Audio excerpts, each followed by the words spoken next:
Hey guys, welcome back to the Music Hole. My name is Cole, and I'm very excited today because we're talking about one of my favorite albums of all time, Vampire Weekend's debut album, their self-titled debut album from 2008. It's one of the most unique sounding records I've ever heard in my life. Ezra Koenig, the vocalist, he stands out. The actual sound of the instruments and the musicianship is just really different. It sounds like a mix of like indie rock with world beat and classical music blended with a kind of upper class preppy vibe, like with the lyrics and just the sound of the album in general. It's just a really varied album, and I'm trying to think of other albums that sound like it, and the only one I can think of that even kind of sort of comes close would be Paul Simon's Graceland, which, by the way, I highly recommend if you've never heard that album. It's great. But anyway, I'm excited to talk about it. I hope you guys find it interesting. I've got some clips lined up, as per usual. So let's jump right in with track 1, which is called Mansard Roof.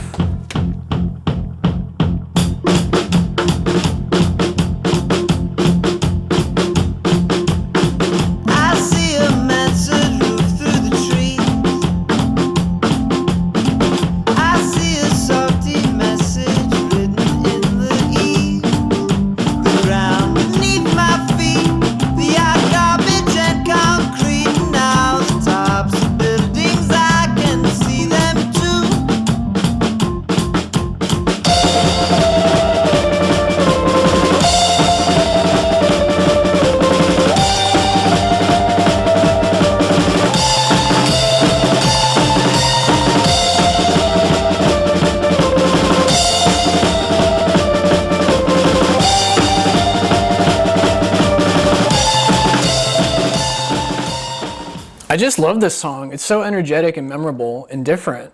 Again, like the sound of this band and especially this album, just it's so unique. Like I can't think of anything else other than Graceland that would describe it. And it's just very exciting. I mean, for a band to have its own sound in the year 2008 is pretty remarkable. I mean, any band having their own sound in general is pretty remarkable. So I definitely give props to Vampire Weekend for that.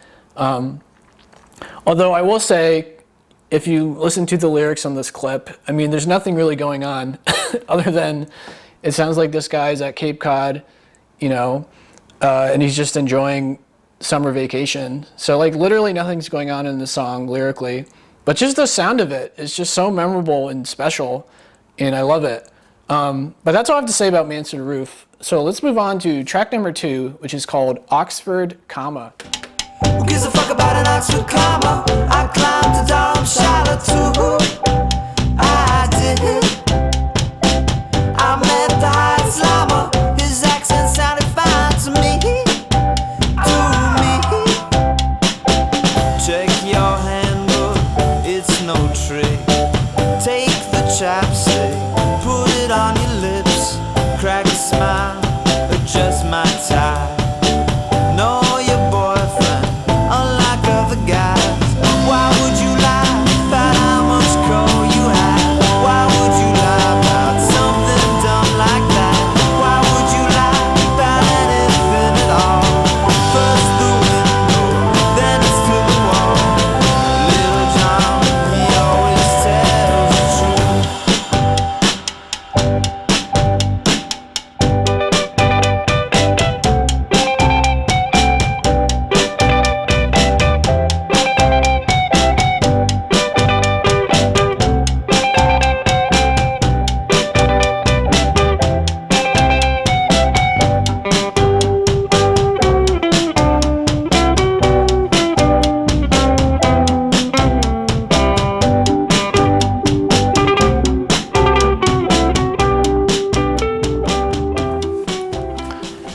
Again, just a really unique sounding song and very memorable. But I like these lyrics a lot because he's addressing people who feel the need to like one-up other people and, you know, possibly even lie about their life experience. And he's just wondering, like, why would anyone lie about anything? Especially things that are petty, that don't matter, you know? I mean, I'm guilty of that. I've certainly lied about things that I didn't need to lie about. Like, there's nothing at stake. There's literally nothing at stake, you know. But I love the last line of this clip where he's like, Little John always tells the truth. So like these rappers, like Little John, you know, they're no BS. Like they're talking about doing all of these things, you know, and they're not full of it. So I thought that was a kind of humorous line. But again, it's just a very catchy song, you know. This album is just full of that. So get ready. Get ready for an onslaught of catchiness. But that's Oxford Comma. So let's move on to track 3, which is probably the most well-known song in general, called A-Punk. Let's check it out.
Yeah, so as I mentioned, this album is very preppy. Like most of the lyrics have to do with the upper class and prep schools and inheritance and wealth and all those kinds of things. So this song is kind of touching on that because, as he says, you know, 1,000 years in one piece of silver. She took it from him, from his lily white hand. So like, I think that's a very powerful statement, you know. This guy has this really expensive ring that he's able to have because of generations upon generations of accumulated wealth and privilege, right? And we've got this woman who, you know, he says she showed no fear. She'd seen the thing in the young men's wing at Sloan Kettering. So it sounds like this woman is trying to ascend the status, you know, she's trying to become upper class, or maybe she already was, but she's trying to get even further.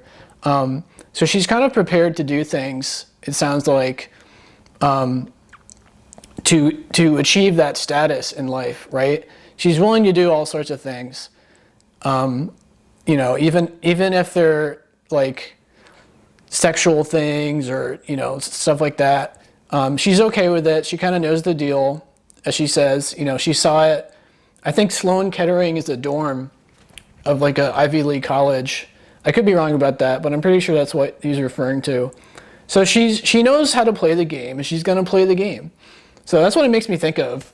You know, I could be stretching it a little bit there, but it makes me think of that. But again, it's a really catchy, fun song. It's probably their most well-known song, you know, as far as I'm aware. But that's A-Punk. That's all I want to say about it. So let's move on to track 4, which is called Cape Cod Kwassa Kwassa.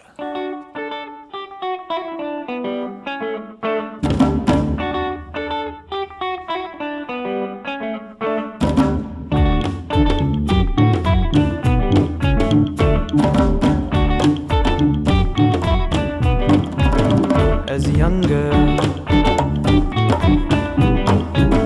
Louis Vuitton, with your mother on a sandy lawn. As a sophomore, with reggaeton and the linen you're sitting on. Is your bed made? Is your sweater on?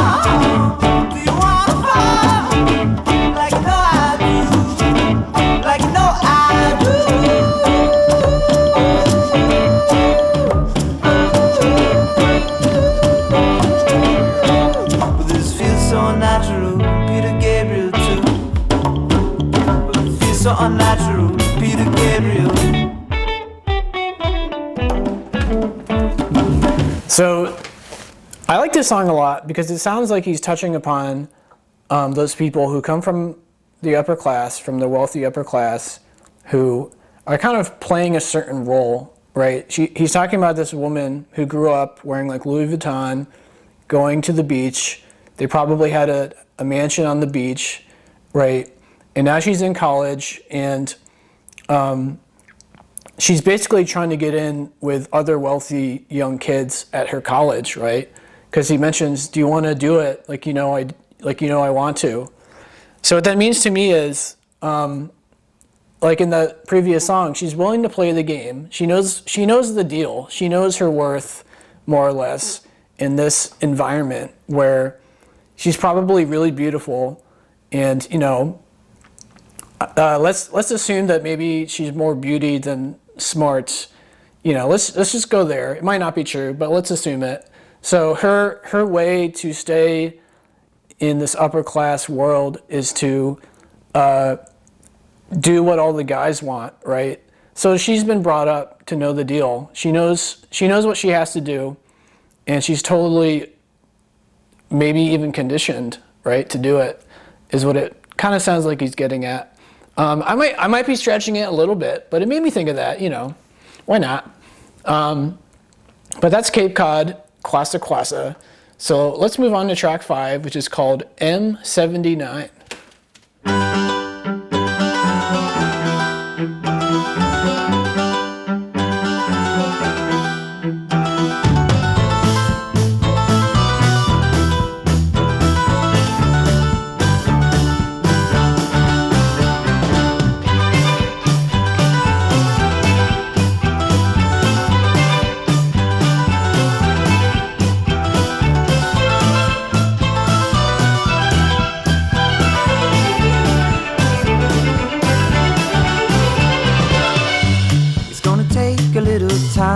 While you're waiting like a factory line, I'll ride across the park, backseat on the 79. Wasted days you've come to pass. So go, I know you would not stay. It wasn't true, but anyway, pollination get no cap.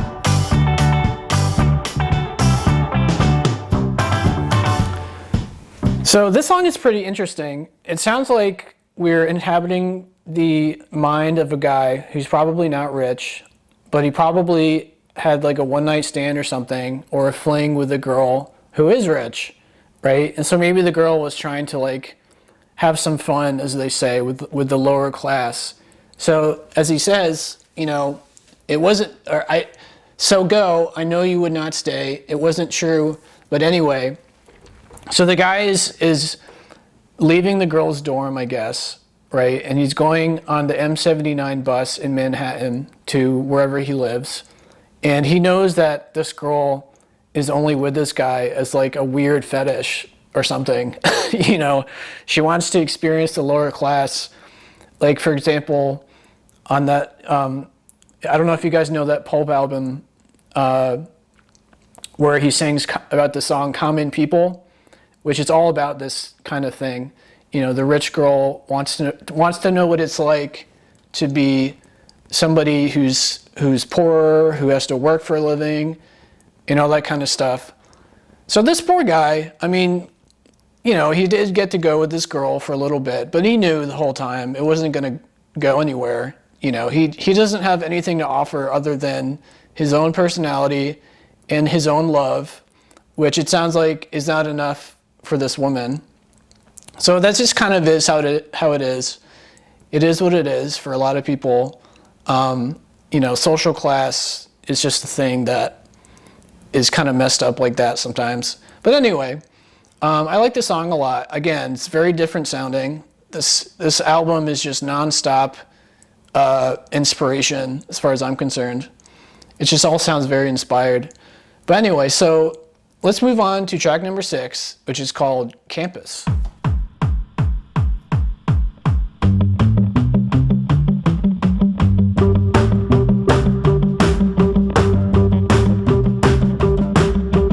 I wake up, my shoulder's cold. I've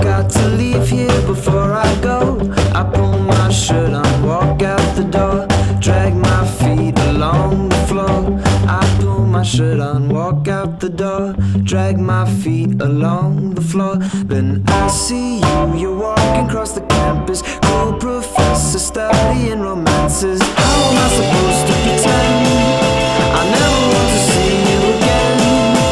How am I supposed to pretend I never want to see you again?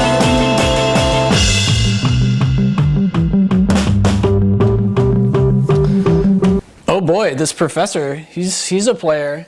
He knows what he's doing.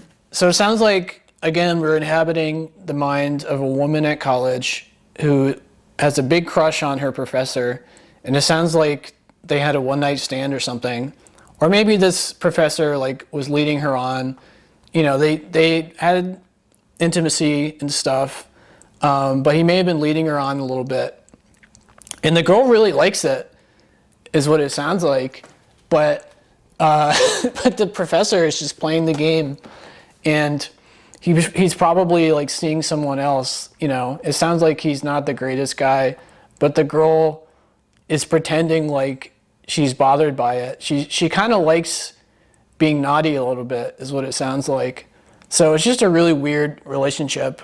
But these things happen on campus, right? These things happen all the time, where the knowledgeable, wise, experienced, older professor seduces the young, naive girl who maybe in some sense wants like a sugar daddy on some level.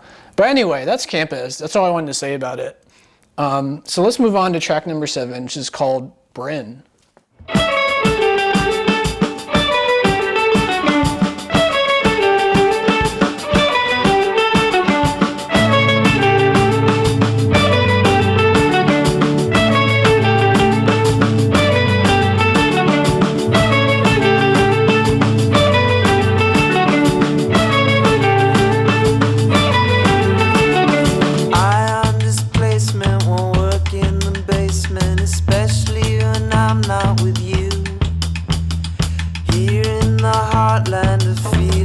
Startling, I don't know what I should do. Oh, Bryn, you see through the dark, right past the fireflies that sleep in my heart. You know it's easy to see, wait for the season to come back to me.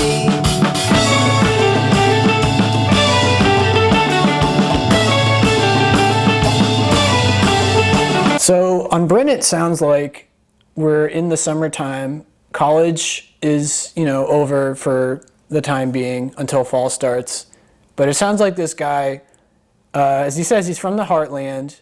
Maybe he got into this Ivy League college on scholarship or something.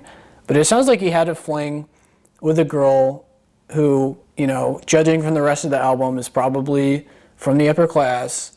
And he's just thinking about her, He says he's got to wait for the season for her to come back to him, right? So he's got to wait for fall, for the new semester to start, for him to see this girl again. Because I'm willing to bet that this woman is not interested enough to like go to this guy's small town and maintain a relationship. So this guy, on some level, is kind of like a little naive, it sounds like. This poor guy, I hope the woman isn't like just abusing this relationship a little bit, But anyway, so that's what I think about when I hear this song. So let's move on to track number 8, which is called One, Blake's Got a New Face.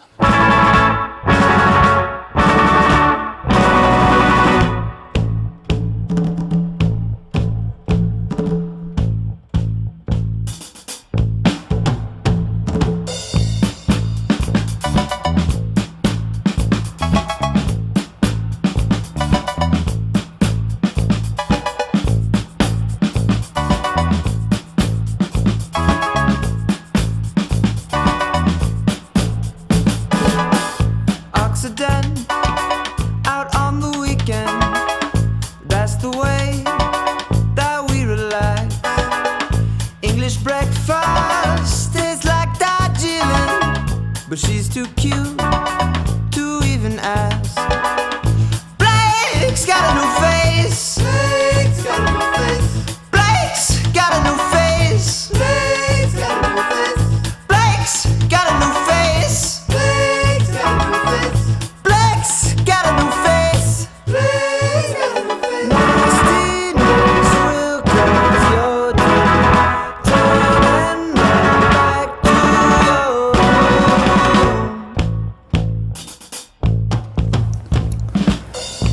So this song is kind of interesting. It was a little hard to figure out, but I have an interpretation that I'm going to stand by, right? It's called Blake's Got a New Face. So I imagine there's this guy, Blake, who's not used to the upper class life, and he's being introduced to it possibly through a girlfriend who's rich or something. And the reason I think that is because, you know, he says, that's the way that we relax. English breakfast tastes like Darjeeling. So the line about the English breakfast tasting like Darjeeling is my clue that this guy doesn't have refined taste, right? It all tastes the same to him, kind of, because he's not used to it. You know, he's not used to this life. It sounds like he's at this girl's beach house somewhere. He's with this girl who has a lot of money, and he's being introduced to this life that he has no experience with. So Blake has a new face. So that's how I like to think about it. You know, if you have a better interpretation, I'd love to hear it. Please let me know. But again, just a really cool sounding song. But that's all I have to say about it. So let's move on to track number 9, which is called I Stand Corrected. You've been checking on my facts, and I admit I have been lax in double screening what I say. It wasn't funny anyway. I stand corrected.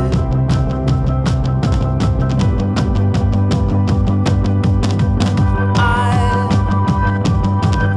stand corrected.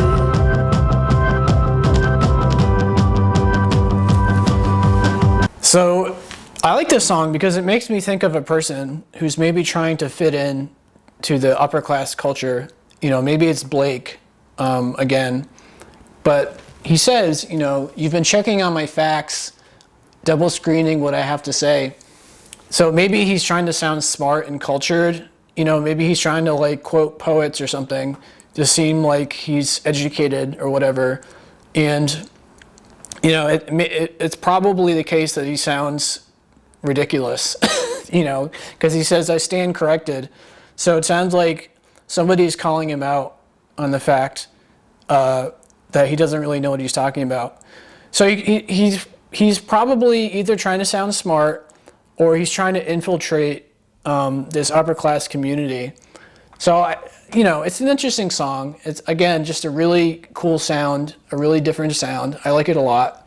But that's all I want to say about I Stand Corrected. I'm going to skip track 10, which is called Walcott. It's another good song, but nothing I really wanted to talk about was on it. So let's talk about the last song in the album, track 11, which is called The Kids Don't Stand a Chance.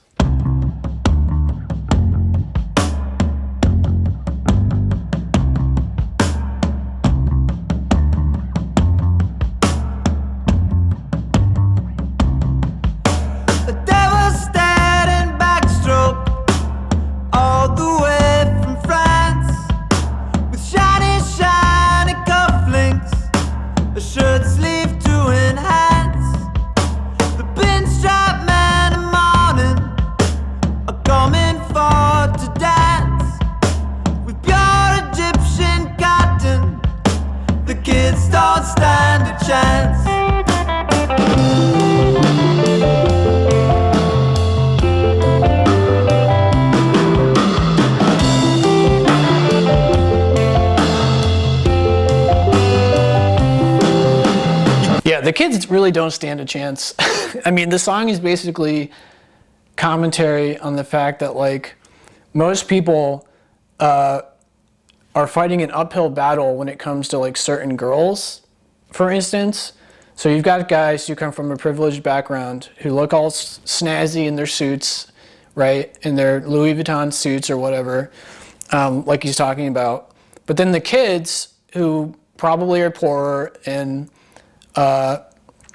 you know, and are therefore not as sought after by certain types of women, you know, they don't have a chance because unless they are really talented or for some reason are like amazingly handsome or something, you know, they're not going to catch the eye of a certain class of women who just want to remain, you know, up here, so to speak. But anyway, so that's the last song I want to talk about. That's Vampire Weekend.